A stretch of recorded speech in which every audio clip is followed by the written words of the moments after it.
Let's talk about underrated cars. According to the internet, these are the most underrated cars, and by the internet, I mean literally one topic on Reddit. So, the internet! And yes, the Mustang is sitting behind us right now. It's currently on a battery charger. It's still disassembled to an extent. The alternator is out of it. I have the new alternator on its way, but it hasn't shown up yet. So, I'll replace that as soon as I possibly can. Obviously, you saw that this happened in the last video, so we'll get to that soon. But anyway, back to the topic of the video. I don't want to waste too much time talking about that. Underrated cars. We are on the thread on Reddit. What are some underrated cars? And the OP says these can be hated or just generally not liked by the enthusiast community, but you think it deserves more credit. We're sorting by the best way to sort on Reddit, in my opinion, which is controversial. And the very first comment says, Mustang EcoBoost with the 10-speed. They are pretty fast for being a 4-cylinder. People will give them crap for not being a 5.0, but they can hold their own in the entry sports car lineup. Problem is they tend to be more expensive than the other ones in its class. Another person commented and said, the 10-speed makes the car fun, not the motor itself. If you want a fun turbo car, find a Turbo 1LE. And another person commented on this same post, the problem with the EcoBoost is that they are cheaper than the 5.0, so I feel like younger people are buying them and they kind of rice them out. 4-banger turbos don't sound good, and every EcoBoost Mustang in my area has an exhaust and a blow-off valve. Well, first of all, I do think that saying that turbo 4-cylinders don't sound good is 100% subjective, not objective. Personally, I know of a lot of turbo 4-cylinder cars that I think sound absolutely amazing. For instance, I used to own a 2008 what in the world? What word am I looking for right now? 2008 Subaru WRX, and it sounded absolutely fantastic. I love the Boxer rumble, even if it is the sound of inefficiency.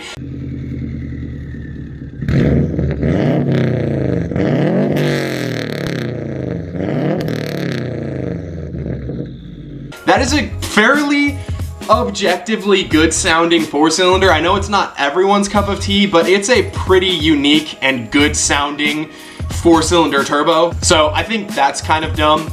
But the EcoBoost Mustang in general, is it underrated? I think it is underrated because there's always going to be a stigma with like the lower spec engines in the Mustangs, whether that be the earlier V6s or now that that's been dropped, the EcoBoost 2.3, which supposedly it's a completely different engine in the S650, but it's still a 2.3 liter 4-cylinder turbo. So how many similarities do they actually end up sharing? I don't know. But ultimately, is it ever going to be the choice most people make over especially the 5-liter Coyotes such as in my car? Probably not. I don't think that it is the best engine choice for the Mustang in general, but for the lower price that they're at, especially on the used market, because they just don't hold their value in the same way that a GT does, I think that they could certainly be worth it for certain people. They're good cars, they're fairly decent engines. I do think that the EcoBoost engines don't sound particularly good. Basically any of the 4-cylinder EcoBoosts just sound kind of nasally to me, not really my thing. But I guess I could agree that that is an underrated car. I certainly think that the earlier V6 Mustangs are underrated. This sort of falls under the same category, so sure, it's underrated. This person commented, the old school N54 motor on BMWs. Once you do FBO, full bolt-ons, I don't know why they felt the need to clarify what that means. That is one solid and fast car. I still have mine and love it more than my 80K 2018 Tesla P3D. Well, two things. First of all, is the N54 underrated? I really don't think it is. It's a really commonly known engine that is very tunable. I don't think there's anything underrated about it. In fact, I think there's hardly any other engines in BMW's history that are as commonly tuned as N54s. And although yes, like the bottom end of the engine is very sturdy, calling them very solid I don't think is particularly reasonable. They have a lot of weird issues and stuff like that. Overall, the actual engine block and internals are pretty reliable, but there's a lot of goofy electrical stuff and other things that happen with them. So I don't think it's underrated. I don't think it deserves some of the hate that it gets. I think it's a pretty decent engine overall, but I definitely don't think it's underrated. You can make a ton of power on them though, they are definitely not wrong about that. Also, I should say that this thread is a couple years old, so some of these things might not be 100% reasonable or up to date, but this person comments, the Toyota GR Supra, while not a wholly disliked car, it is one that really shows how automotive journalists have kind of lost touch with actual consumers. The GR Supra can be had for $52,000 for a well-optioned base car. The competition that journalists compare it to, or even prefer to it, upwards of $15,000 more, especially when optioned to be similar to the base GR Supra. That's a 29% increase in price. That's making payments for 78 months instead of 60, or instead of paying $1120 a month instead of $862. I think I read that totally wrong. Yes, the Audi TT-RS, RS3, C8 Corvette, Cayman S, and M2 comp are around as good or perhaps better, but that comes at significantly more money. This isn't even mentioning the aspect that the GR Supra is a much more unique and interesting car. There will be another Cayman, another RS3, another M2, and a C9 Corvette, but there may never be another internal combustion engine powered Supra. The new Supra, especially before they finally put the manual into it, is it an underrated car? I don't think it's underrated. I think it's an unreasonably hated for stupid reasons by idiots car, like people that are pretending that it is 100% a rebadged BMW. That is absolutely ridiculous. No, it's not. It has a lot of BMW hardware. It has a BMW engine. It's not just a BMW. I get it. It's a funny meme, but there are people that genuinely believe that, and that's not accurate. It's a pretty good car. I don't think that it is super underrated though. And this might be coming from my perspective of being someone who has seen how the Supra has gone on for the next 2 years in comparison to this person who commented, but it's a good car, yes, and I do think that maybe more people should consider it when looking at other cars, but it is overpriced. A lot of cars in general are just going up in price, inflation is happening, but the Supra came out before that inflation hit the rest of the market at a price that I feel like is higher than is really reasonable for what it is.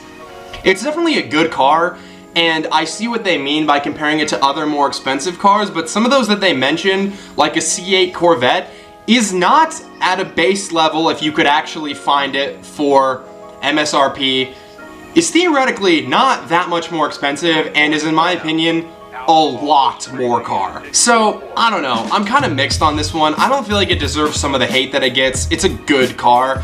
I don't think it's really that underrated though. This person did say, I'd say the 4-cylinder Supra is even more underrated. I'm so looking forward to the next 5 years when the first used ones start to appear on the market.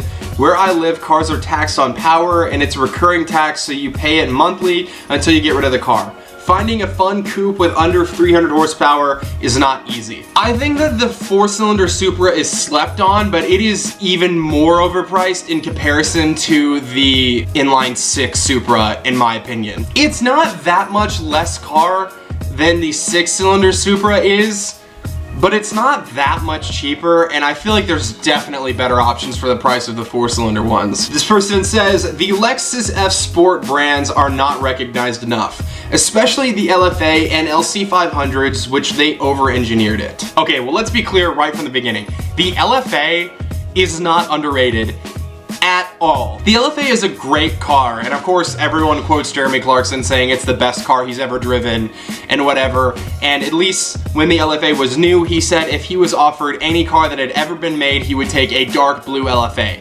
Obviously, it's a good driving car. It is an over-engineered car. It's good. There's no doubting that. I don't think anyone is saying that it sucks. Well, anyone that is trying at all to make sense isn't saying that. But it is most certainly not underrated, especially not for the prices that they go for now. Some of them sell for like $600,000-$700,000, and these are cars they could not give away practically when they were new. They literally hired a person to bring it to car shows to try and sell the remaining stock of LFAs that they had. They are a fantastic car, and if on the used market they were like 200 grand, maybe.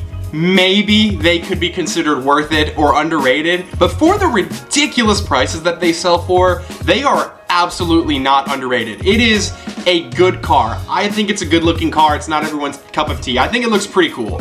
And it is one of, if not the best sounding cars ever made. It is absolutely amazing to listen to. Underrated? No, it's not underrated, even slightly. The LC500, on the other hand, I do think is underrated. It is arguably practically just as much car as the LFA in a lot of ways, and doesn't get nearly the same recognition whatsoever, and is way, way less expensive. I think the LC500 is a really good looking and really cool car. I don't think it's the most enthusiast-oriented car that's ever been made. It's more Grand Tourer-esque, at least from my perspective, but it's a really great car that does not get the appreciation that it should. I think that is an underrated car, and I can agree generally that a lot of the F-designated Lexuses are kind of underrated, but I don't think the LFA is one of them, like, at all. This person says, Nissan Juke Nismo RS. Not as quite as good as the GTI. That's not, we'll just move on. But definitely much sportier than the Focus ST, and it had an LSD from the factory, unlike the ST. It can take mods as well as both of them, and is considerably lighter than both as well. No? However, they really didn't take off at all, probably because the base model is a vanilla CUV. On paper, the stats don't seem like much, but you can boost them to 350 horsepower with a Mamba turbo swap, which is pretty much the same as the ST/GTI. What? Before you have to replace engine internals or fuel injectors, etc. I own one, and it's probably the most fun car in my garage. Once I replaced the laughably small factory wheels with 9.5 inches, it handles like it's on rails at Busch Gardens. I guess the look is admittedly polarizing to some people, but their loss. I don't have to look at the car while I'm driving. I hate that perspective so much. If you can really turn your brain off and be like, when I'm driving it, I don't have to look at it. Sure, but to me, I'm sorry. The looks of a vehicle do matter, and that is inherently, we're visual creatures as human beings. A lot of times the initial aesthetic of a car is what attracts us to it, and other things follow. Not always, but a lot of times that is the case. Now let's just break down what this person said. Look, on the surface, I can agree that the Juke Nismo and Juke Nismo RS or whatever are underrated, but a lot of the comparisons this person then makes is a little bit ridiculous. Saying it's not quite as good as the GTI, but definitely much sportier than the Focus ST, does not make any sense. I have been in and driven GTIs and Focus STs. The Focus ST is the sportier feeling of the two, like objectively. The GTI is a very, very fun car, and I don't have anything bad to say about them, but they are also comfortable and practical, more so than the ST is. The ST is a lot more raw than a GTI is. So that comparison doesn't make sense to me from the beginning. They also say, and it had an LSD from the factory, unlike the ST. The ST does have a limited slip differential from the factory, if I'm not mistaken, but it's electronic, not a mechanical LSD, but I don't know if the Juke Nismo has a mechanical LSD either, to be fair. They then say that you can boost them to 350 horsepower with a turbo swap, which I get that tunability of a car is something that can make it underrated, but I feel like you should like the car enough in its factory form for it to really be considered super underrated. And then they say up to 350 horsepower, which is pretty much the same as an ST/GTI before you have to replace engine internals or fuel injectors, etc. Which I'm assuming they mean they can all be boosted to about the same power range without needing like a built motor, basically. I don't know if I understand their comparison. It's just, I can agree, like I had said already, that it is probably an underrated car, but I think that some of their reasons for describing that are not really anything of note that should matter whatsoever. I have not driven a Juke Nismo. I've actually heard pretty good things about the driving experience of them. I would be shocked if I drove it and thought notably that it was sportier feeling than a Focus ST. Now, I'm gonna take what this person says with a grain of salt, period, because they are an owner. I mean, I know that I try to be objective about vehicles that I own, but inherently I'm going to have some bias. I'm the one that bought it, and I'm probably going to try to, I guess, make myself feel good about my purchase no matter what, as this person probably is. Juke Nismo, I've heard it's a good car. I don't know if I agree with their comparisons, but whatever. We'll read one more, which I'm sure will finish this as controversially as ever, which is the Maserati Ghibli. I owned one for several years. It was a great vehicle. Everything that real car people like. Panache, speed, sound, and fun. It had it in spades. There's a lot of hatred for the vehicle, particularly on this sub, but a lot of people are really missing out. There is a lot of reasons why the Maserati Ghibli is not underrated. I will say I have never driven a Maserati Ghibli. I've never driven the other vehicle I'm about to mention either, which is an Alfa Romeo Giulia Quadrifoglio, but when we're talking about the upper model Ghiblis versus that Giulia, or even the lower models of the two, I would personally take the Giulia 100 million times over the Ghibli. Neither one of them is known for being particularly reliable, but Maserati electronics, for years, even on the newer ones, are just known for being so bad and so ridiculously unreliable. And the problem with the Ghibli is it is a theoretically nice car, but it is a parts bin special. There is a lot of parts on the Ghibli that are used in like the Dodge Dart, or some of them in like the Ram 1500, or I mean various different Chrysler Dodge models in general. And on a car that you're spending a lot of money for, even for like the base model trims, that's kind of unacceptable. And of course, there's the famous moment where Doug DeMuro stuck a like full tube of toothpaste in a panel gap on the inside of the car, which is just absurd and ridiculous for a car that's branded as a Maserati.